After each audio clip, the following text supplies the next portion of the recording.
on YouTube channel. So please remember, if you do decide to switch your camera on or you unmute your microphone to ask a question, whatever you say or share will appear openly to anybody globally. So if you're not comfortable with that, please also, you can leave questions in the conversation and I'll come back from time to time and check those and do my best to answer them. Anything that I can't answer today, I will follow up in the same chat later on.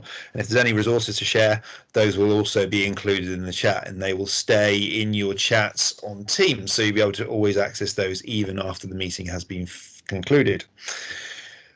Right, on with today. Let's swap over and get going. So this webinar is in conjunction with Microsoft, and we are going to have a look at how we can use accessibility tools to improve student access to learning or even colleague access to resources in the location you're working, whether it's a school or a college.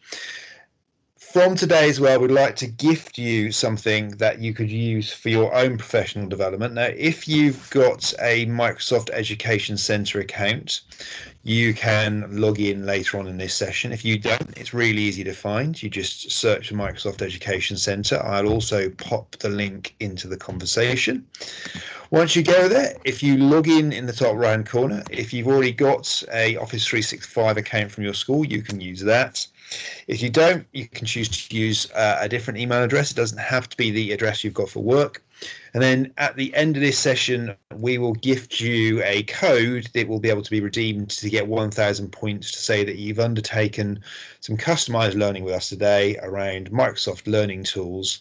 And that will give you enough points to become a certified MIE. And then as you complete more courses or learning pathways, you can build up your qualifications, which you might want to say is just for your own professional development, but it might be tied into your professional development in school. And if you are interested and you think it's something you're really passionate about, at the moment, Microsoft have the Microsoft Innovative Educator Expert program available. That opened on the 6th of May. And if you know that you're already doing quite a bit with Microsoft technologies in your own role or across a school, you can submit an application and you could get an accreditation that will prove that you're working to that level that you will have for a whole coming year. A lot of people that join these courses often go on to think about training others or become a master trainer, and all of those avenues are open to you and very much possible. But first of all, please redeem the code from today later on in this session. So with learning tools, as I said, we're focusing on how we can really improve the access to the learning and make sure that everybody almost has a level playing field. And it means that they can get into the resource without having to be a barrier. So a prime example might be that you're having a maths lesson, and recently, because of COVID globally, we've had to deliver a lot of remote learning, and it shouldn't be that the literacy level of the text they're accessing for that subject is the thing that prevents them being successful in their own learning. So within that in mind, we'll have a look today at some of those tools that can be used to support that. We've got a few which are really big game changers and others that are just quite useful, but all of them are perfectly valid within the repertoire of tools that you might have to use in your role. Now, the infographic I've got displayed there, we can access a copy of that, and I'll send the link across at the end of the session with the resources. Microsoft hasn't just thought about the core subjects, they thought about the subjects across the whole curriculum. And really the core skills that you need to be a successful learner. I know that coming from the background of being a teacher previously myself, I would want to impart knowledge, but I'd more importantly want to give a transferable skill set. And that skill set can be used again in the accessibility environment. So we're looking at the speech and language and being able to communicate. And what have we got that we can utilize often for free in Microsoft 365? Also, you may twist some of these tools and not use them for educational learning purposes, but use them for mental well-being or pastoral courses. So there's lots of different ways that you might want to use these tools, and you're going to have your own take on that as we go through today. A really useful grid that's kept by somebody called Mike Tholfsen. He is over in America, very much part of the Microsoft Education team. He tweets regularly, he releases videos on YouTube of the new features coming out, but he's very passionate about access to learning and the Microsoft learning tools. And what he does is he regularly updates this periodic table so to speak, of the different features that are available in the different apps in Microsoft 365, and they're growing all the time. And if you're ever not quite sure, well, is something available that's going to help me or help the students that I'm working with, it's worth checking back to this table, and the link for that is at the bottom of this deck, and you'll be able to get that deck afterwards. We will look at some of those apps this afternoon, so we certainly are going to dip into OneNote, we're going to have a look at Office Lens and so forth, but we won't have time to cover all of them today, which is one of the reasons why I say to go and check it out as well. So with promoting independence and learning, it's that holistic approach that we've got to consider when we are delivering in a classroom on a daily basis, or we're working with adult learners, that we're going to have a range of needs to support within the classroom or within the group of people we're working with. And beyond the skills that we might have as professionals, or some of the traditional methods we may use from maybe pen and paper, that we've now got a range of learning and accessibility tools that Microsoft have given us that's included across the whole of Microsoft 365 that can also be included to help give even further access. And that's one of the things that I find most empowering, is the fact that I didn't need to pay for something, or I didn't need to buy a license, or I didn't now go to the business manager and put forward a case to purchase something. I was finding more and more that those tools were just included in the suite Office 365 that the school's already using. So we're going to look at an inclusive classroom. We're going to look at it in 4 areas: the reading, the writing, maths and communication. But don't think that they link to those obvious subjects. They can come and link to any subjects in the curriculum. So we begin with reading. There's a lot of research that's been completed by various organisations, and certainly an awful lot of dyslexia associations and organisations that Microsoft have worked with globally.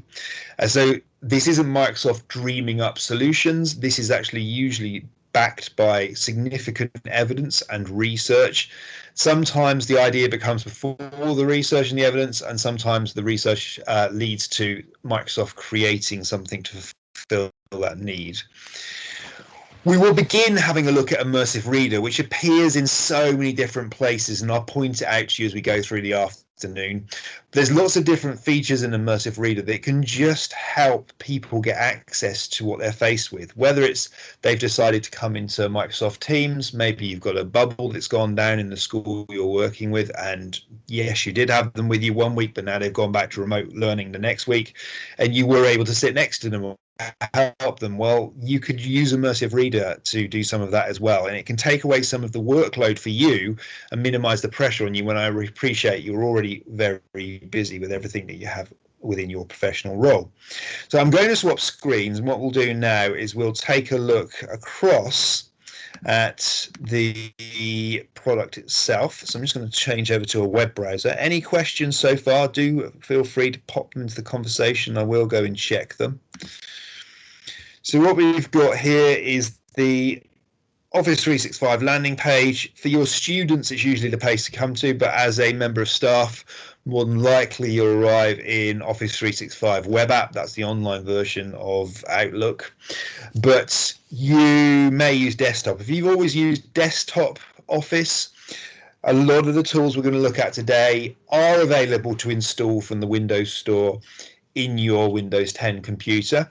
And also, sometimes they're available on other platforms, mobile devices, and also things like Chromebooks or maybe Apple.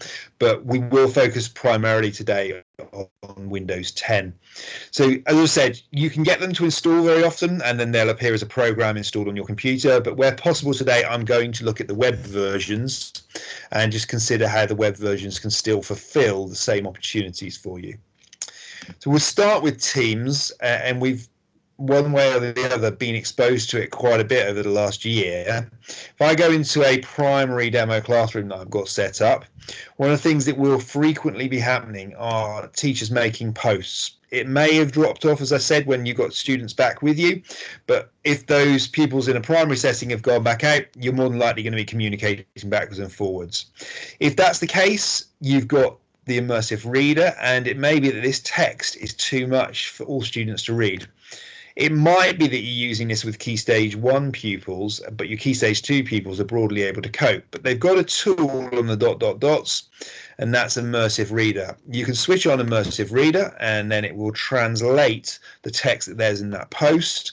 The same would be true for assignments, and also it appears over in OneNote class notebook as well. So if you went to an assignment, so if I went into, let's say, a drafted assignment I've got for English, if I was going to have that read to me when I posted it, it will be just too much for some of your students and pupils to read. And if I went back into, let's go into maths in 3D shape, I went to the view that students will be presented with, because I'm in the teacher view. Up in the corner there, we've got Immersive Reader. So if I click that, it very much changes the view that I'm presented with. It takes away a lot of the busyness and everything that's going on in Teams or whichever Microsoft 365 app you're using, and it pairs the text back to just what's there, so it's read to you. Now it can be read out loud, and down the bottom here you've got a play button that will read that to you, but you've also got voice settings, so you can choose male and female. Apparently there are even more voice settings coming in a future update. You can also have the speed of the text, so if you need that text read at a slower rate, in Immersive Reader you could change that for yourself. You can drag the speed down towards the slower setting, and you're not going to affect or change that resource for anybody else. So when I press play, it will read it out to me. So as a student, I may not have my teacher with me. I initially may not have had an understanding of exactly what I was being asked to do in this homework, but I can have it read out to me, so then I can say, oh, okay, I understand that, and I can complete maths very, very well. So therefore, do you know what? I'm going to get on and do that, and I'm going to return my homework. There are other tools up here in the tabs in the top right hand corner of Immersive Reader. So the first ones we'll look at are text preferences. If you're visually impaired and maybe that text size is too small, you can increase the text size to make it more accessible for you. If you find it's overspilling on the page too much, you drag it backwards and forwards until you find the level that suits you. You can either increase the spacing between letters and words or take it out. It's up to you how you want it.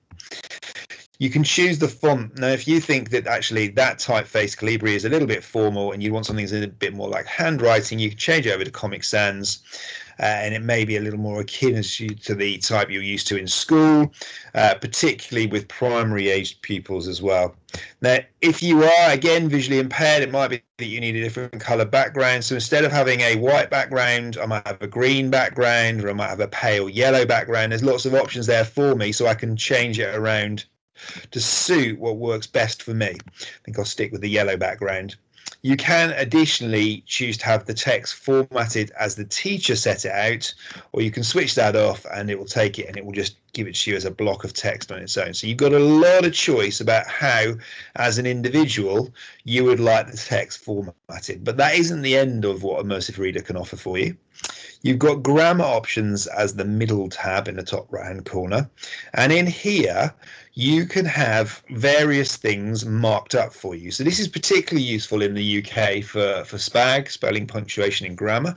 In primary schools you might use that in Key Stage 3 and secondary as well. But if I wanted to know where the nouns were, and I also wanted to know maybe where the verbs were, and let's say the adjectives as well, I can flick that across and all of a sudden they're showing here now as the colour that corresponds with what I've ticked over there. If I want this marked up and labelled as well, I can have it switched on, so I can start to find what's going on with the text I have in front of me.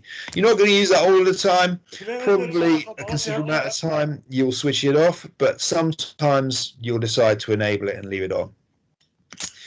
Reading preferences are another handy tool, and they're over there on the top right hand corner. So you can, if maybe you have dyslexia and there's still too much text on the page, you can introduce a line focus, which works a bit like a guideline. And now the text that's being read appears in the band in the middle. You can move it up and down if you wish to, but when you press play, the line changes with the focus. So you've got the option there to take it on or turn it off. It's up to you. Now I've got something called Picture Dictionary toggled on here, but if you've got visual learners in your classroom and they are struggling to sound out words or spell them, you can click on a word and what you will get is the visual representation of the word, and you can have the individual word read to you instead of the whole block of text. So the Picture Dictionary people find quite helpful for supporting pupils and students with learning needs where the text on the screen is still too daunting for them. Another option you've got for you, and that's to support parents or guardians with students at home, or maybe you've got a range of languages in your classroom, so you're dealing with EAL pupils and students, you can change to a different language. So if I wanted to have, let's say I have got some Dutch speaking pupils in my class, can either have it by word or the whole document, and if I change it to the whole document, it's automatically going to toggle the whole thing across, so the whole thing translates. But if I'm going to have it by word, if I come back out of that tool, it might be shape. Well, then here's the English and here's the Dutch, and still underneath I've got the pictorial version. So the Immersive Reader tool, I would say, is the most frequently used Microsoft accessibility tool and also the most powerful. Teach pupils and students where it is. Teach them to look out for the logo and get them to be independent in toggling that on and then using that to gain access. I absolutely appreciate that budgets are tight and you may not be able to afford one-to-one devices, but if you did have the luxury of your pupils or students having access to a device every single lesson, it can be another way to save you having to create differentiated worksheets and resources, because you can start to use the Immersive Reader to get them to have access to the resource that you've already prepared. Before I move on to anything else, are there any questions linked to that or anything you'd like to know about Immersive Reader that we haven't covered so far? No? Okay, I'm just going to flick back over to the presentation. And Immersive Reader itself, as I've said, and you've seen from the periodic table, is built into many of the Microsoft products. And those Microsoft products are great, but you might want to go further still, and there's a selection of them there. Well, Microsoft haven't been precious about this. They've been working with lots of different partners, particularly those that you can add into Teams features as well if you're adding extra apps. And what you will see increasingly is that in those other products, such as maybe My Maths from Oxford University Press, where you can go in and you can toggle on Immersive Reader there. So it doesn't have to be something that you can only use for part of the pupil or the student's learning. If you subscribe to those other platforms, you can use it for those purposes too. So it starts to be a bit more of a universal tool rather than something that's just limited to when you've got an Office 365 or Microsoft 365 solution going on. One of the other tools I'm going to show you next, if there aren't any questions on Immersive Reader, is something called Office Lens. Office Lens is free. And again, you can go and pick it up from an app store. It's available on the iTunes store if you're working on iOS. It's available on the Google Play Store if you're using Android. I believe it is now available on Chromebooks as well. It's an amazing little tool, and rather than trying to get a phone on screen, I've got a captured video of it that will show you exactly what it can do. So you've got the app installed on your phone, and you might think first of all it's just an image scanner, but I've used it for all sorts of reasons. Whether I want to take the iPad I might have as a teacher in school that day and walk around the classroom and use it as a visualizer, well, I can use Office Lens for that, and I could then capture the page of the book that I've got the iPad or the tablet device over the top of, and I can throw it to the board or I can mark it up. But it's also got translation tools built in. It's also got OCR text recognition tools built in. So for me, having this as a free tool meant that I got rid of the visualizer at the front of the classroom, because all of a sudden I was mobile and I could celebrate and get out there with the pupils and the students in my classroom even more than I had done before.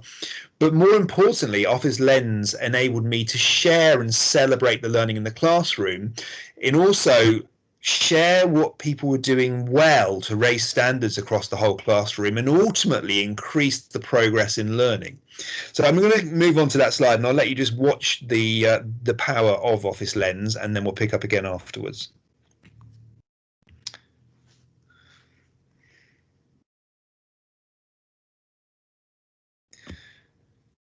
The Immersive Readers built in there as well, and then you can have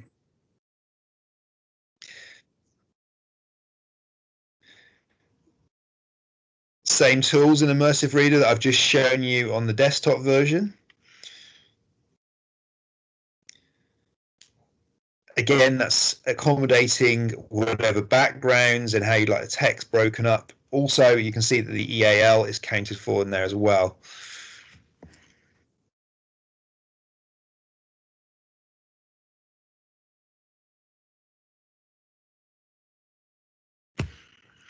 So with one simple app, I've now got even more accessibility opportunities. But as a teacher, I haven't had to buy it. Might have to talk to the IT technicians in my school to get it rolled out to the tablet devices, but it's something that I can go and pick up and use.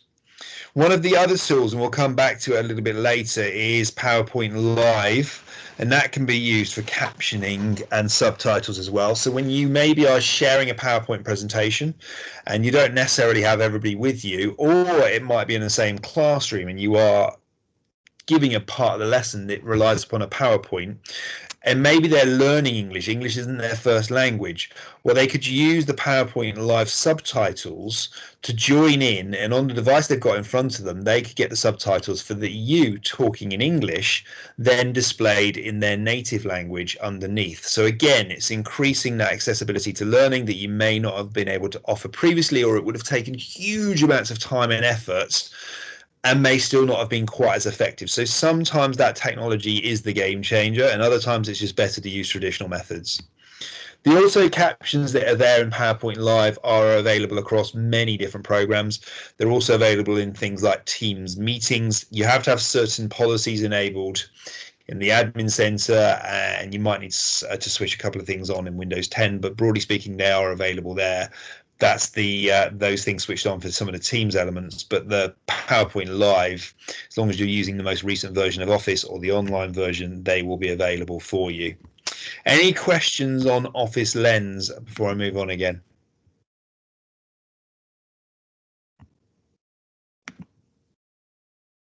Nope. Okay. Let's continue.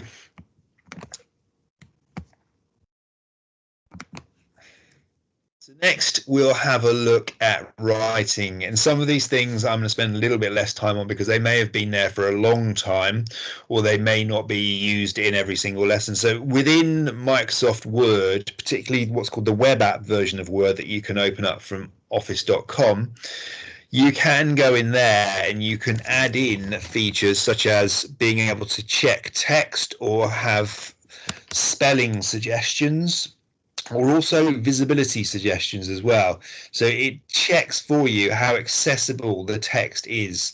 And if as a teacher you're maybe setting out a worksheet, or maybe you're proofreading something, you think, I just know I'm going to get students coming back and asking me, you can use some of the accessibility tools there. They're available to you on the Home tab, and you can go along and find those. Another useful tool in there is the Dictation Tool. Now, there was, even up to recent years, lots of expensive dictation packages that you could separately purchase and add in. But now, instead of having to write and use a keyboard, you can get students that maybe would find that as a barrier to capturing their ideas suddenly and easily overcome that, because in Word you could use the Dictation Tool, and when you click on that you can dictate in various languages and it will capture it on screen. So no longer do you have to have the barrier of being able to type and use a keyboard, which could put so many students off. And I know I've had some boys where I've had some real challenges that prodding away at a keyboard is completely turned them off, and they weren't that interested in picking up a pen or a pencil and capturing it on paper. But being able to just find a quiet area in the classroom, and it doesn't need absolute silence to use the Dictation Tool, you can talk to the tablet device or the Windows laptop and it will capture it for you, and it's there on screen. So it uses Microsoft Translator technologies, but it's built there right into Word itself. Not overlooking the fact that Windows 10 has lots of different features there available. So if you go to the settings, which is the white gear or cog, You can do things there like switch on spelling prompts. So when you hover over a word that's spelled incorrectly in Microsoft Word, it won't just have a red wavy line underneath. It will come up a bit like you've got on a mobile device. It will come up with 3 suggested correct spellings, and you click on the one you want, and then it locks it into place. So it just makes it flow much more easily than maybe having to do a right click, scroll up and down and choose from there. And it's also more akin to what students might be using outside the classroom. So those are some features in Office and Windows 10 that can just make a bit more of an inclusive classroom, and some of them in there for an awfully long time. Another way that we can promote an inclusive classroom is to use some of the maths tools that Microsoft have available. Now in OneNote, and that could be OneNote for Windows 10, which we've got here, and also the web app version, there are maths tools. And as you can see from the picture on the screen, it allows you to get a helping hand or a leg up with using number in the classroom. And it doesn't have to be limited to maths. I've seen science use this. I've seen technology use this. It doesn't have to be as advanced as on screen. It can come right back to putting some very simple numbers and calculations on the screen. You might use it as a teacher to help you, but you might also teach students to be independent in using it. So let's go across and take a look at that, and then I'll take any questions on it that you might have. I'm just going to swap screens again.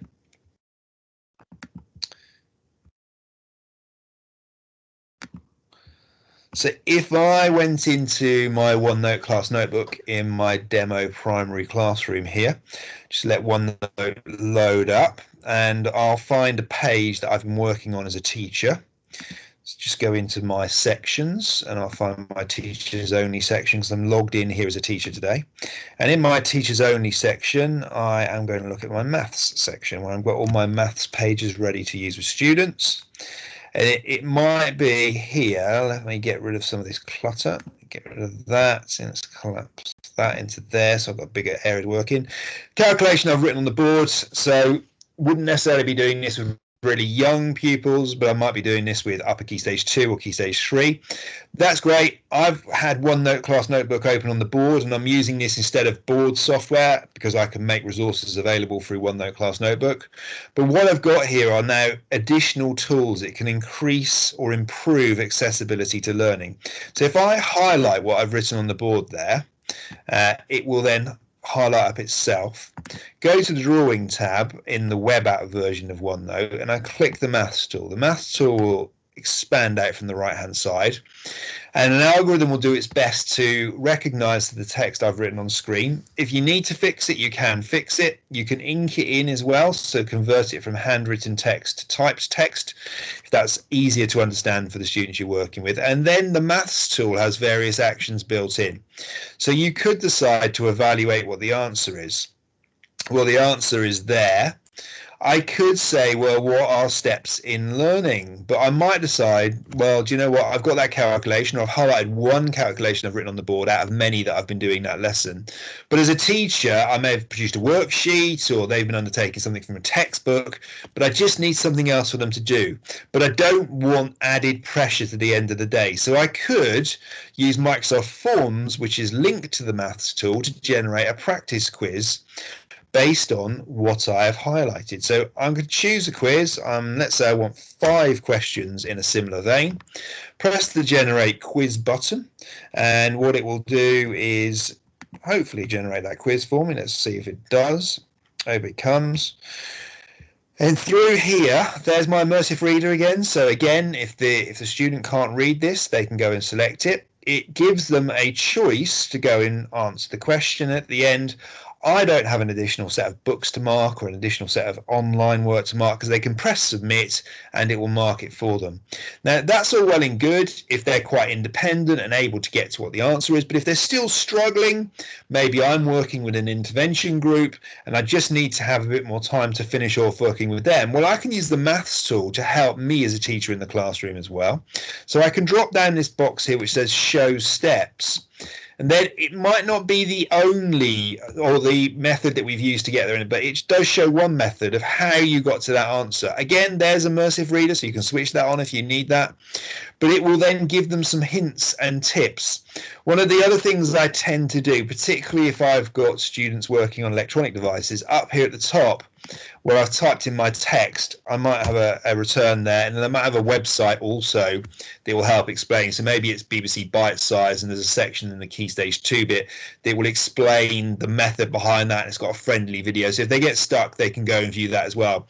So you can use the combination of OneNote Class Notebook and also the maths tool to make them independent and learning, but also reduce that workload on you. So you haven't got to come up with another worksheet. You can give some extension questions if you've got a really able group of pupils and students. So there's a lot of scope there about how that will help to improve the accessibility of your classroom, but also the tools that students have to support them at the same time. The same Math Solver tool is available online as well. It will install as a tool on your computer if you've got a Windows 10 computer. If you're using it online, if I reshare the window a minute, so I was on the right one. If I go to the Math Solver tool, it's here online. It does give you a link and a QR code to go and pick it up from the corresponding store. But if you did 5 plus 6 equals, and you hit enter, solve, it will then come through. It's evaluated what it is in a very similar way. It will show you the solution steps. It might give you links out to more advanced features that some of the pupils you're working with, particularly if they're younger in their primary, you're not going to touch, but they can just use the main window in the middle. But if you're teaching in secondary or college, then there are other tools here you might use if you're looking at other areas of maths. So again, it's another free online tool. You can use it quite happily online, and if you're waiting for it to be installed, I've often gone about it in that way. But if you are able to get your IT technicians to install it, it will come up as an app on the device, and then they can open it either in Windows 10 or on the tablet device, and they can use it there as well. And as with the web version, there's Immersive Reader built in again, so it's not a problem if they're struggling with reading what's there on the screen. That will support them in doing so. So you've got quite a bit of choice about how they're going to be able to use that maths tool. Jumping back over to the presentation. So the maths tool itself, we've covered thoroughly. So we'll move through, and one of the next things we'll look at is how to improve communication in your inclusive classroom. One of the really powerful tools that the latest versions of PowerPoint have is Presenter Coach and captioning. Now, a word of warning, because I've sometimes had people after these sessions contact me and say, Martin, I can't find that tool you were talking about. I just don't think it's there. You will only be able to get the tools I'm about to show you in either the web app version of PowerPoint, and you can get that from the app launch, and I'll show you where that is in a minute, or if your school or college has installed the latest version of Office, so that would be Office 2019, or they've installed the desktop version of Office, so that's Office 365, but the desktop version of Office 365, those features are available. If you're using Office 2016 or earlier, then I'm really sorry you won't be able to get these tools in the downloaded version, but you will still be able to get them in the online version because they're always there and they're always updated. And one of the things that happens inevitably is the online version gets the features first. So I would say if you're going to go anywhere, it doesn't matter that you're using the online version is just as good in this instance. So I'll swap over and show you that. Again, do feel free to ask questions if there's anything you want to know, and if you've already used some of these and you are exploring them in your own practice, again, feel free to share those. So with PowerPoint itself, so I should show you where it was. You can either, if you're on the landing page, go and pick it up from here. It's one of the apps, or you go to the app launcher, and the web app version, the web version of PowerPoint is there. Has most of the features of the desktop version, doesn't have all of them, but it does have most. But on a day-to-day, I don't now reach for the desktop version that frequently because I'm working in Teams in online environments. I tend to just use Word, Excel, and PowerPoint here as a tab in the browser, and I'm using the Edge browser. There's lots of other browsers it will suit perfectly fine. So if you prefer Google Chrome browser, then that is fine. Office 365 will work in there just the same, as will Firefox. The only browser it won't work in is the discontinued Internet Explorer browser. So if you're still clinging to Internet Explorer, don't use it. It will only give you problems. So if I open up my staff meeting PowerPoint, And it might be that I'm practicing, but equally, again, being inclusive in your classroom, you might not have time to practice presentations with students, or you might want them to practice with each other because they're going to be presenting to the class. Well, you've got lots of options here now that will help with that. Same ribbon across the top, and you've got tools that will help you there.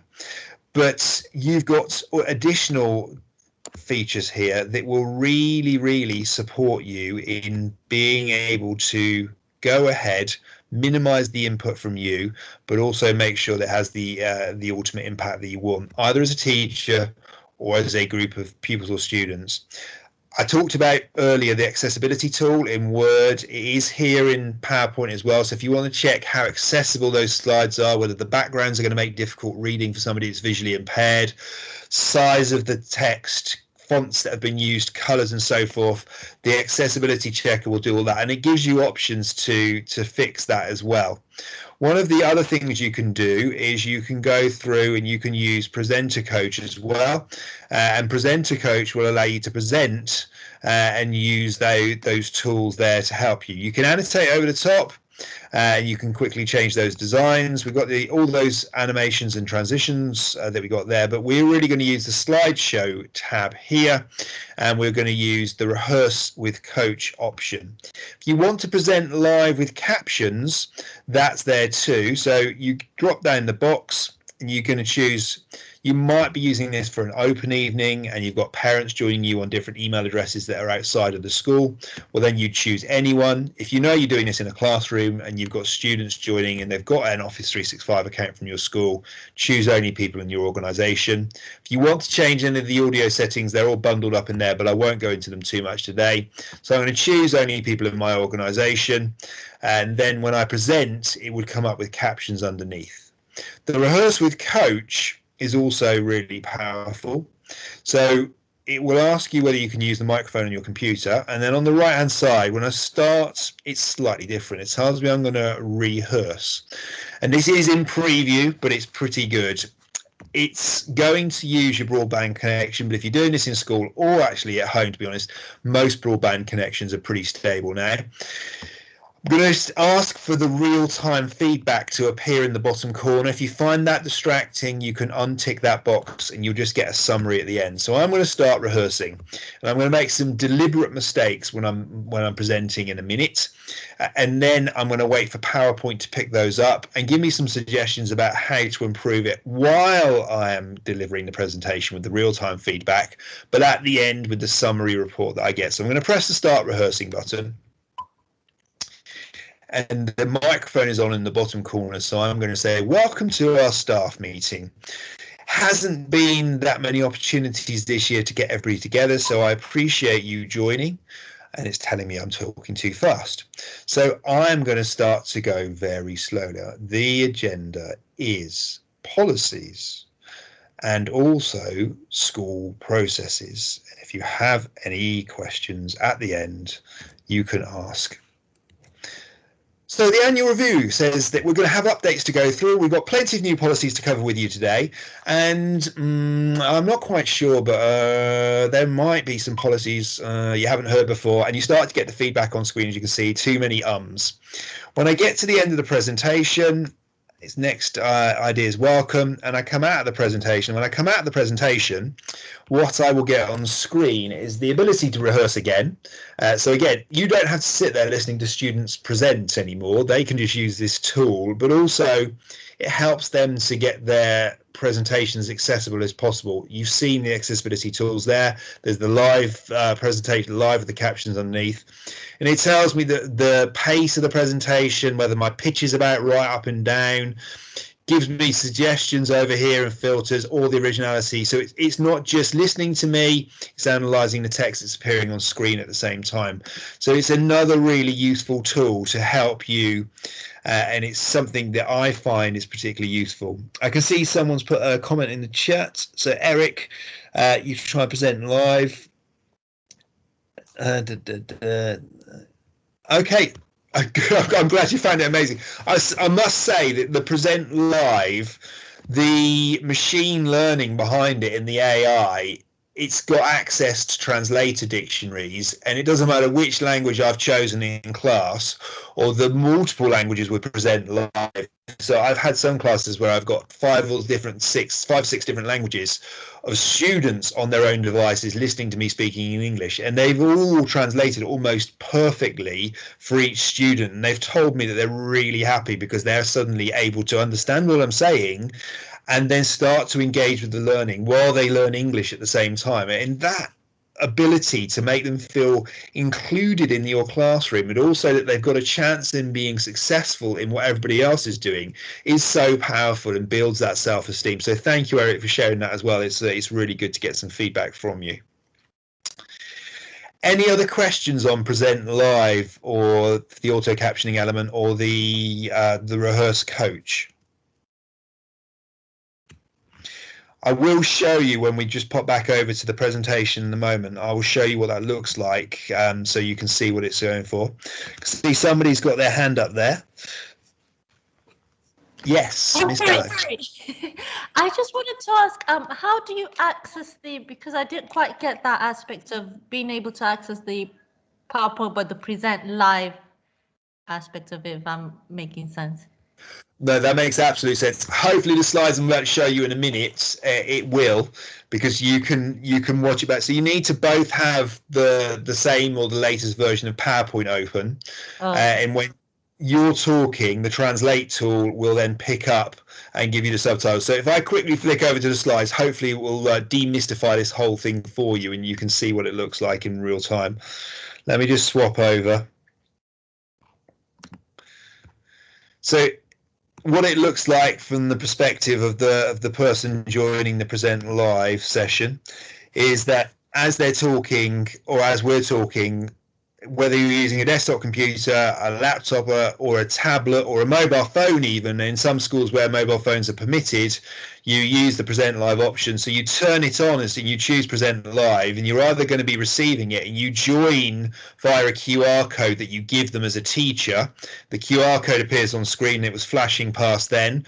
Once they've linked via that QR code, it will switch on the Translator tool, and then for them, as the person receiving the presentation given to them, the PowerPoint will automatically give them the subtitles in their chosen language underneath, and it will just then synchronize across all the different devices, but for their language they've said is their native language. There's a closer up version. So then they go, they choose their language, they're going to choose Spanish in this instance, and off they go. And as we've gone through the slides, and the presenter there is presenting about the world's oceans in English on the slides and probably talking in English, is coming up in Spanish underneath because they've chosen that Spanish as an option. But they've scanned the QR code in the first place to get to the Present Live version rather than just going into PowerPoint itself. Does that make sense?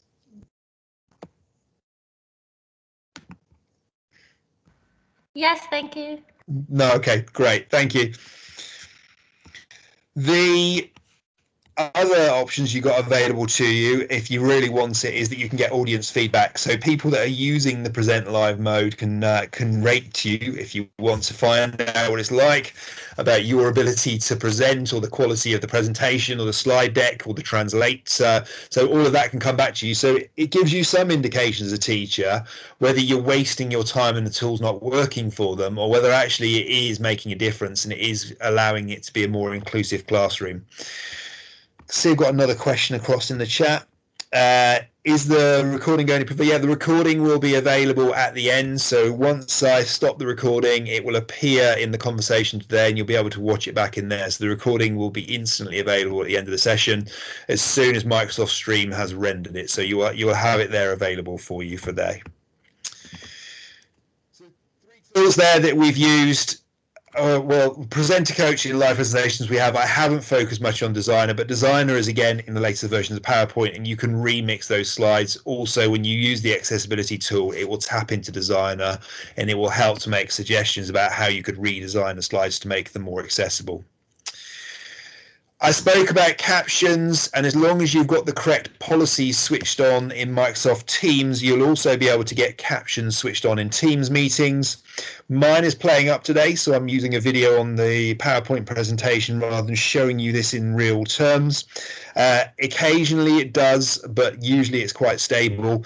I work for an organization where we do switch features on and off depending on the training we're doing. So today they aren't available for me, but if they are, all you do is you click the three dots on the meeting bar and then you can get the captioning. You can also get a transcript option now as well, where it will keep in Word form a transcription of what's been said, and you can then download the transcript at the end. All of that is linked to the Translator tool, and it will also link into other programs such as OneNote.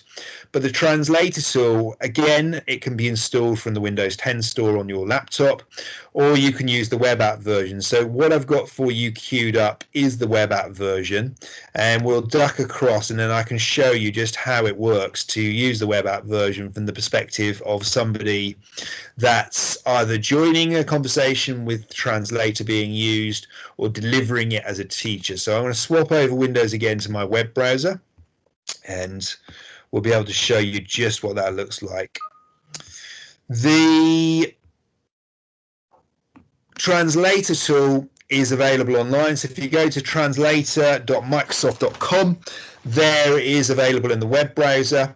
I've used this in so many different ways. It underpins the live captioning tool in things like PowerPoint Live. It can be used in its own right. So sometimes I've had real difficulty helping or engaging with parents that maybe have come from other countries and have come to England as an English-speaking country. And hands up, my language skills are not the best. And I've had to try and have a meeting. And sometimes I'm really fortunate and the pupil or the student have started to pick up English and they can bridge the gap for us a little bit. Other times I've had to ask for somebody to come in and support with translation, but now I've got tools that can do that for me as well. So there are lots of products out there on the market, but Microsoft has a free one called Microsoft Translator. You can either join a conversation and you've got a conversation code. So this would be from the perspective, you've got two tabs here of someone joining in a meeting. So you'd put the code in, or you can scan a QR code, as you'll see in a little bit. You pop in your name as the person joining the conversation. So I might be Mr. Smith, and you choose the language that's your native language. So as Mr. Smith, I may not speak English, and I might speak Danish.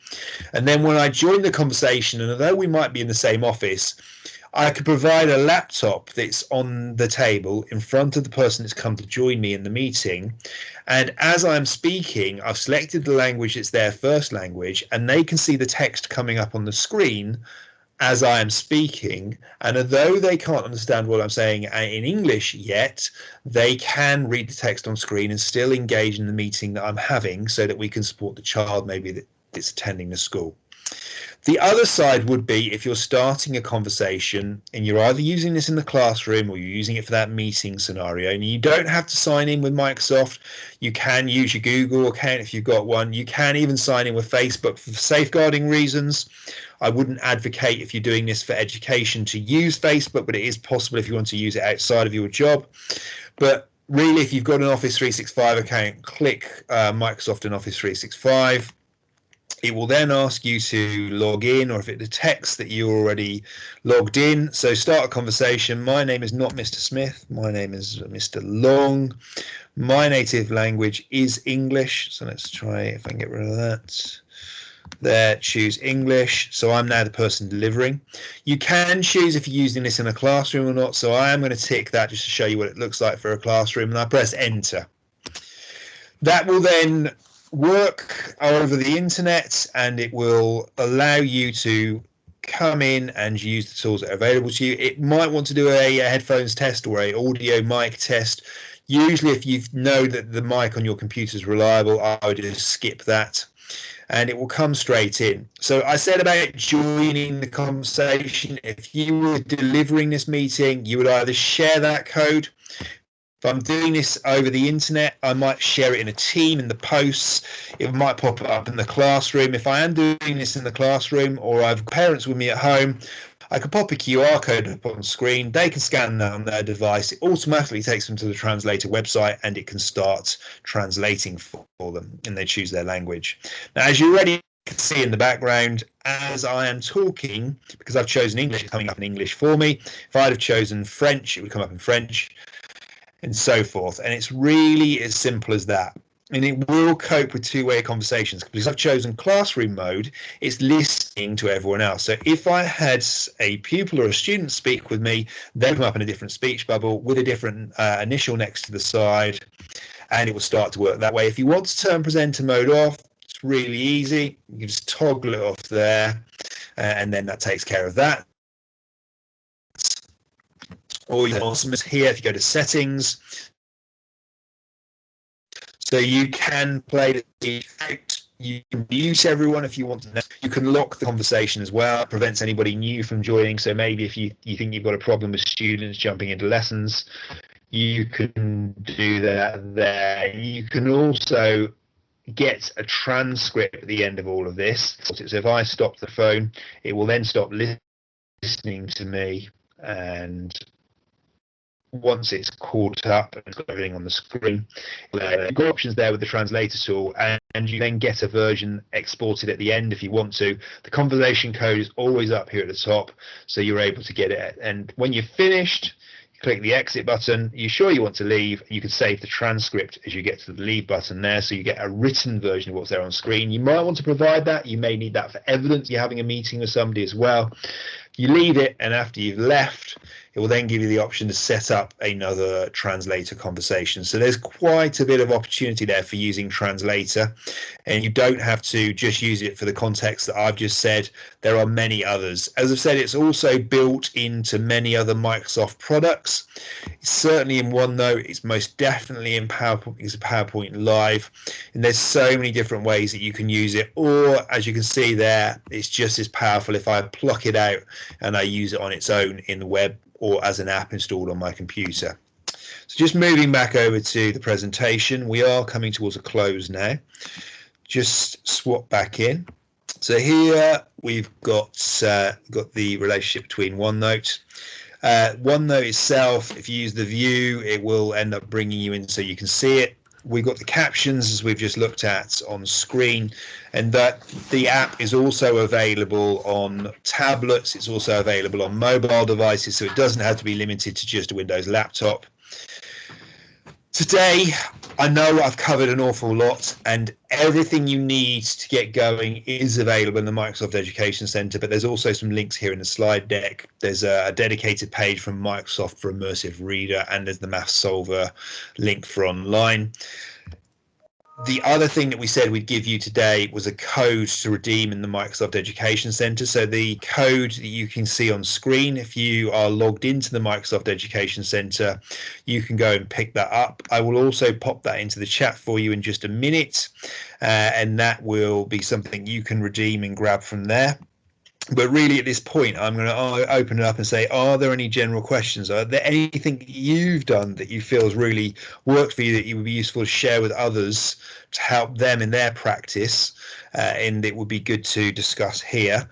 Or just a general discussion about accessibility in the classroom and how technology's helped you? Just pop the code to redeem for the Microsoft Education Center in the chat, as well as on the slide deck in front of you at the same time.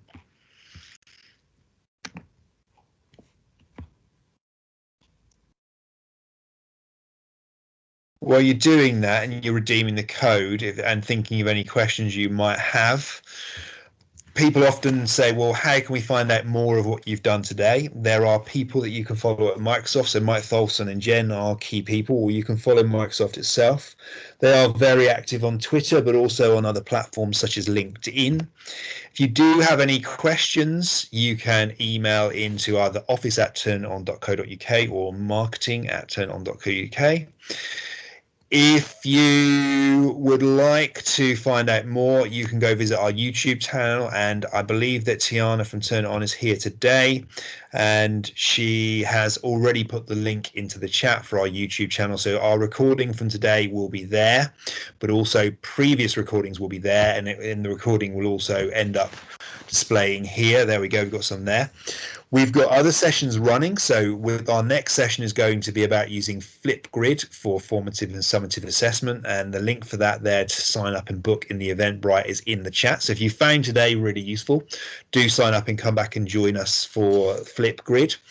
We will be doing more sessions like this running up to the summer, and then certainly from September, we'll have another full program available because we're continuing our work with Microsoft. So please do go check turniton.co.uk/events, because our events page often has more information there with the Eventbrite links to go and sign up. So there's huge opportunities for either your own interest or your own professional development, or maybe you think colleagues in school benefit, or maybe you just don't. Maybe the leadership team in your school doesn't really understand the potential of the technology you've got for free. And they would like to know a bit more about it. Whichever way, we welcome everybody along here, and I'm really pleased to see so many people today. Are there any questions or anything that anybody wishes to ask at all? I'm going to stop